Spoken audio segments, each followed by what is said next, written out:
आपली परवानगी असेल तर आधी इंग्लिशमध्ये बोलते थोडा वेळ आणि मग मराठीत बोलते.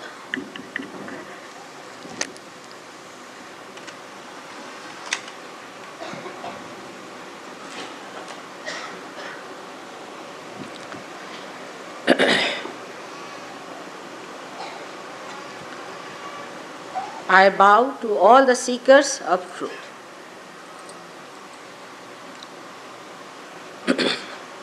As I told you yesterday, that when we are seeking truth, whatever we find through our central nervous system is the truth. The rest of it is either your mental projection or your emotional projection or your physical projection. It has no connection with reality. For example, a person says that one can cure cancer with such and such medicine.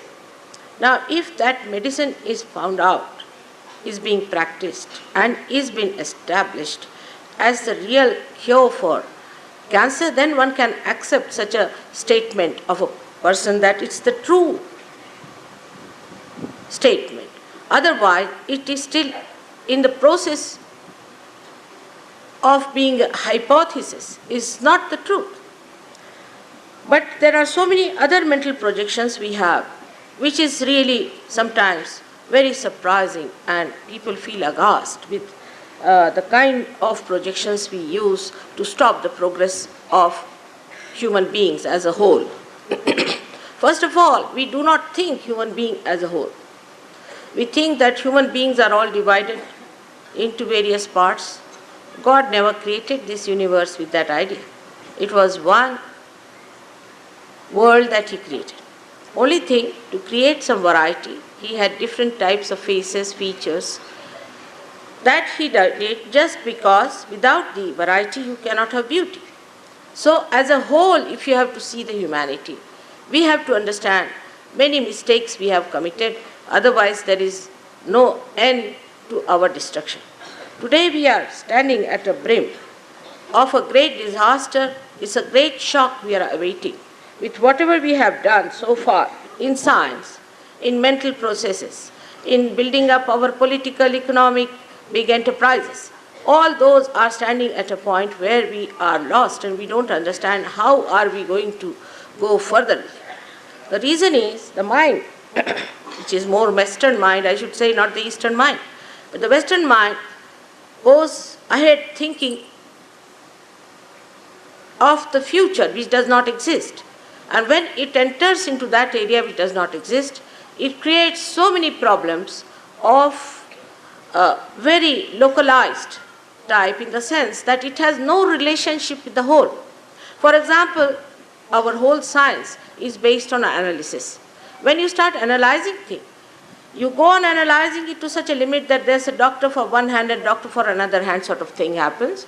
Apart from that, when you go on analyzing things like that, you do not know what you are doing. Is it detrimental to the whole or not?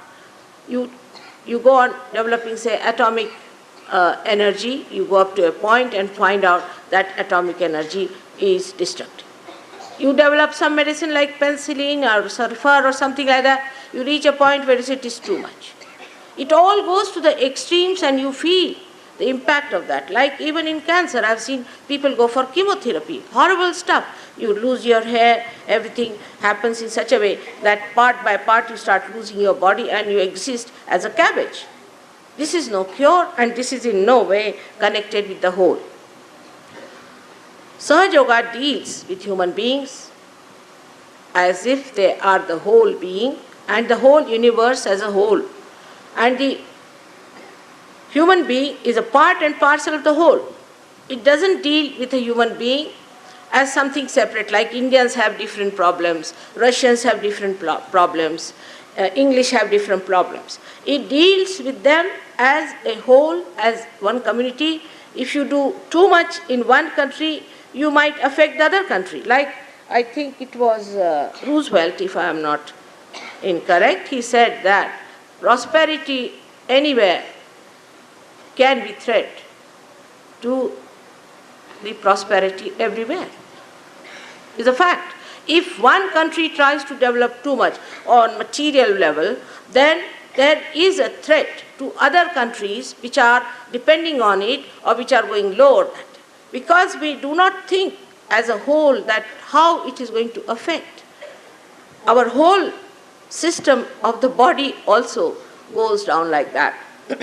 Now, in the beginning, I am going to tell you how medically we suffer with this kind of a treatment that we have. I have not to in any way cast anything wrong about the doctors. I have also done medicine myself and I know what one has to do about it. But there should be an open-mindedness of a doctor, that he should see that there could be a better way of understanding this medicine from a higher point of view if you can become a superior personality, what Confucius has said. To achieve that superior personality, one need not have to go to medical college or to do his other higher studies, but just it is something he has to find it within himself. It's a very simple thing to understand this, that if the tree grows too big, all Western culture is like that, it is grown too big, it must find out its roots. In the same way, if the human body has grown too much outside, it must find out its roots and also the source of its vital energies. If it cannot find it, it is definite somehow or other it will be exploded and finished. Now we think that the Western countries are very much advanced. I think they are really on the verge of destruction. The reason is they have gone so far with every kind of nonsense, like immorality. To them, morality is a nonsense. Like Mr. Freud, who was just a half-baked personality, I think, suffered from cancer, he had all kinds of complications, mentally he was absurd. Such a person was accepted as a guru for them. They even discarded Christ, because Christ said that thou shalt not have adulterous eyes. Now, how many Christians will find out like that? Impossible to find one Christian who doesn't have, who is not an Indian. Of course, Indians have very beautiful eyes, they don't have all these adulterous ideas, they are very innocent. But otherwise, you cannot find in the West one man who has got innocent eyes. The reason why Christ said this was not that he was not a medical man. He knew medicine better than so many of the doctors we have. He used to also cure people just by touching them. So why, when you have adulterous eyes, when you put your eyes outside with adultery, what do you do? You develop a very serious disease with it, which we call as the problems of the Muladhara. Problems of the Muladhara give you so many diseases which we cannot cure otherwise, which we call them as incurable. I don't want to name them because it will have an effect on people who have these diseases. Now this Muladhara is the first center we have within ourselves. This is a very important center within ourselves. It's the first center. We have no map here. Doesn't matter, but you have a book. It is what we call below the triangular bone is the center. It is below the triangular bone. Now this one must understand, because the triangular bone is the house of the Kundalini, is the Muladhara itself. But the center of Muladhara is below the triangular bone, because it is the center of our innocence. This center of our innocence is the one that gives us wisdom. That gives us most of our powers. Till the end, we have to have innocence, otherwise we cannot get realization.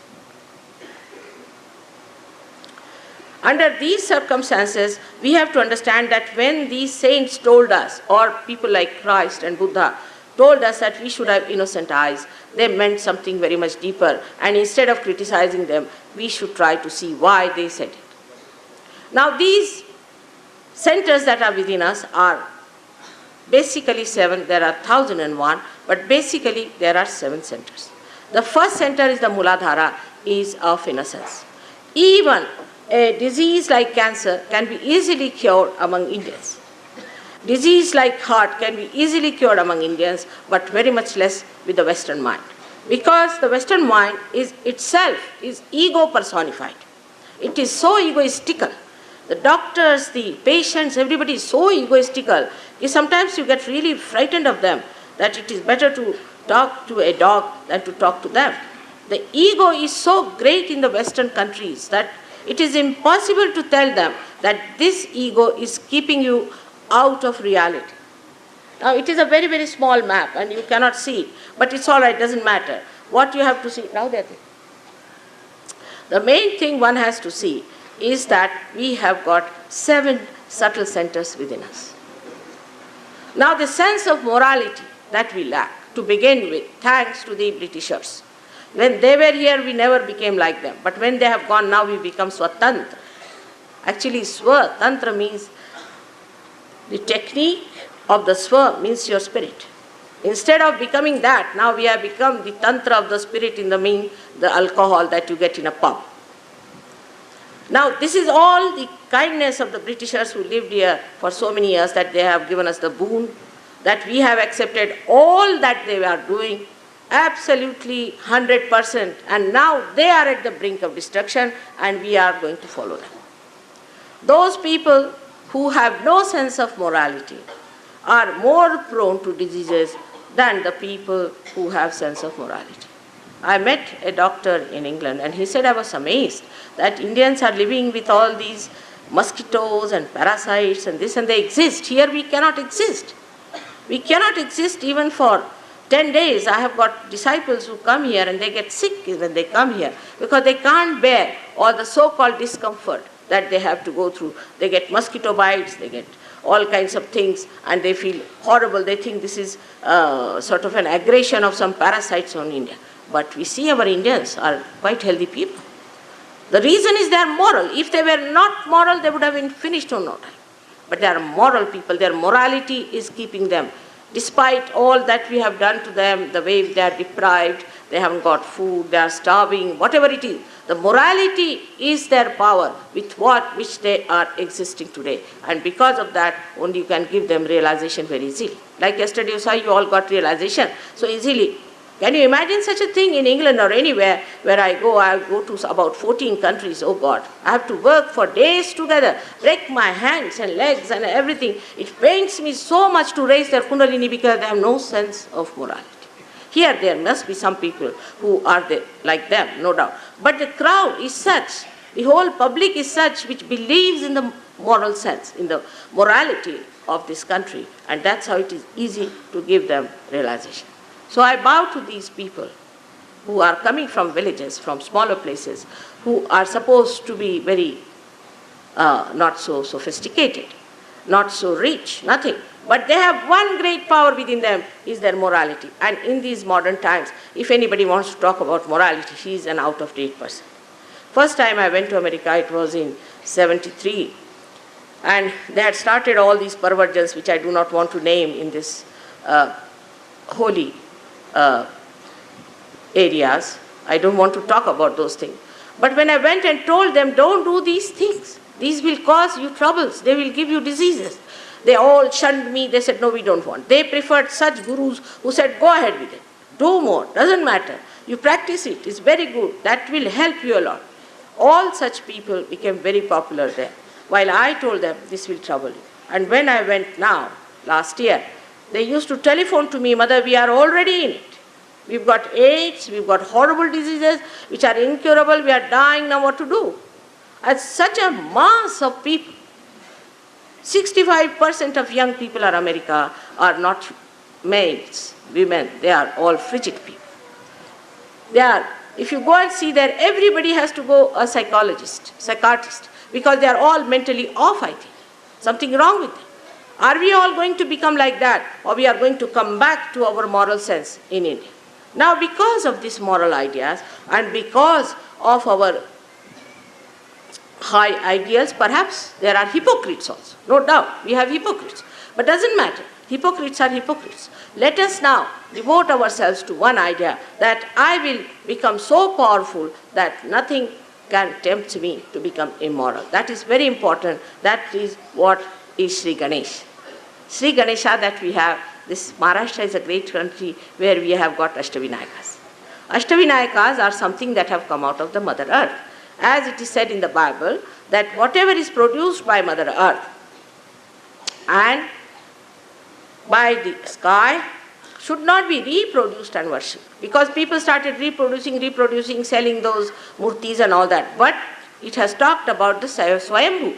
And these Swayambhus are in this Maharashtra that has saved Maharashtrians from getting into lives which are not moral. But I'm surprised, I hear the elite class is very anxious to become westernized, you see. And let them be westernized, I don't mind. But they should now go to Houston and stay there. They have got better hospitals than they have here. This is what you are in for. And as a mother, I'm sorry, I have to tell you very frankly, there's nothing to be learned from these wretched people. This is the word I have to use, I'm sorry to say, because I have seen them in and out and I'm shocked the way they are. There is no purity about the mother. This Freud had no purity of the mother, and that's what he has taught it. The second center, we can say the center important point is your own mother, the Kundalini, which is a pure thing, is purity, is the Shuddha Ichha.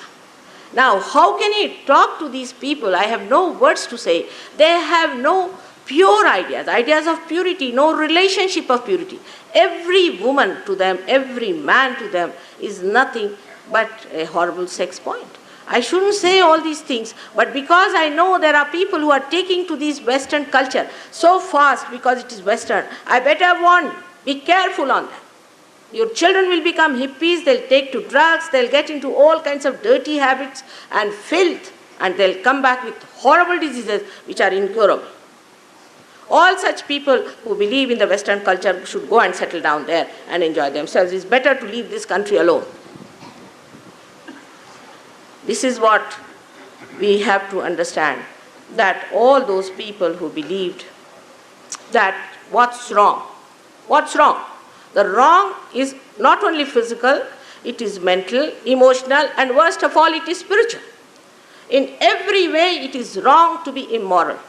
And that is what is dharma, is the 10 valencies within us. These 10 valencies are nothing but dharma, which was preached by all the great saints. We can start it from Adinath, we can say Lao Tse, we can say Confucius, we can say Zoroaster, we can say Muhammad Sahib, we can say Nanak Sahib, we can say Janaka, we can say all of them are the representation or manifestation of Dattatreya, which we know very well in Maharashtra what is Dattatreya. But despite all that, we do not know, we will worship Dattatreya and we will not follow him. This is the only problem we have, that we have all the ideals, we have all the capacity to understand that this is something great, but we have no power to follow it because we are not samarth, we are not equal to the meaning of a human being. If we are powerful, then it is easy, it is much easier to be virtuous and righteous than to be something else. But it is not so, because people find it is easier to become nasty and violent than to be good and righteous and kind is very difficult for them, which is a natural thing for all of us to be. So this is what is the second place we come to the triangular bone of Kundalini where she resides. She resides in 3.5 coils. Now this is the residual energy I told you about. Within us there are, as I told you, there are 3 powers, subtle powers which work out. The other day, another college friend of mine told me that they have discovered that before the thought comes in, there is the activity doesn't show in the brain. So the pre-thought activity doesn't show in the brain. That means it is coming from some subtler force. I said it is in the medulla oblongata and the brain it works out. Now we have got 3 channels. One is the channel on the right hand side as we said it, and the another on the left hand side which crosses over at the agya and they fall down, and there is the central path of evolution within us. Now the subtler side of these 3 nadis is the first one, as I told you on the left hand side, is we call it as Mahakali power. Now for people who have never even heard the name of Mahakali is shocking. What is mother talking about? Yes, it is the Mahakali power. And this Mahakali power gives you the left sympathetic nervous system. The right one is the Mahasaraswati power. This one gives you the right sympathetic nervous system. The central wall is the Sushumna. This is the path of our evolution. Throughout we have evolved through this path of Sushumna, where you ascend up to the Sahasrara, and when you cross that, then you become a realized soul. This is called as the Mahalakshmi's power. Mahakali, Mahalakshmi, Mahasaraswati, and three of them put together in the brain then become the Adi Shakti, the primordial mother, and that also we call it as the Adi Shakti's seat that is above your head. Now you'll be surprised, in this Maharashtra we have got all these 3.5 matras being expressed through the Mother Earth. Imagine this Maharashtra, how great it is. It has got Ashtavinayakas and 3.5 coils of these things shown here. Now people don't know where they are. They don't know. They are not bothered. They are so great in English, that they know more of folk and things. They know about whiskies, but they don't know about what a great blessings God has laid for us in this country. Let us come back. It's not Hinduism. It has nothing to do with Hinduism and Islam and all that. I'll also tell you about Islam. All of them have said about it. It's nothing new. In the Bible it is said, I'll appear before you like tongues of flames. Now what are tongues of flames? Are nothing but these centers. It has also talked about the tree of fire, which is a silent tree of fire. Moses has talked about it, Christ has talked about it, but the problem with people is that they don't want to see beyond their noses and want to accept everything that suits them to build up their own empires. Same about Islam, same about Sikhism, same about all the religions. People have done such a mistake. Doesn't matter. Doesn't matter. Whatever is done, can be cured, because this Kundalini is your mother. She's sitting down there. Very comfortably she's sitting down there. She's waiting for a chance to give you your second birth. Now she's your individual mother. Everybody has like a tape recorder. It is being taped, all your past and everything in that Kundalini. She's the one who's sitting down there, and when she rises, what she does, she enlightens every chakras, and in the chakras we have different deities, and those all deities she enlightens. By that enlightenment, the chakras get vitalized and the disease is cured. There's nothing special about it. Now for angina he had, or we have so many other diseases. Let's see now what happens to the doctors. They can understand it better if I tell them about all these things. Like we can say all these chakras are expressed as plexuses outside, as gross plexuses outside which you know of. But they are on the physical level. But these chakras are dealing with your mental, emotional, spiritual and also physical side. Now in the medulla oblongata, most of them are placed except for the Agya chakra, we can say, and the 7 chakras which have got the seats there. So the all integration takes place in the limbic area. Now this is, they say, is the chakra, and these are the left and the right side.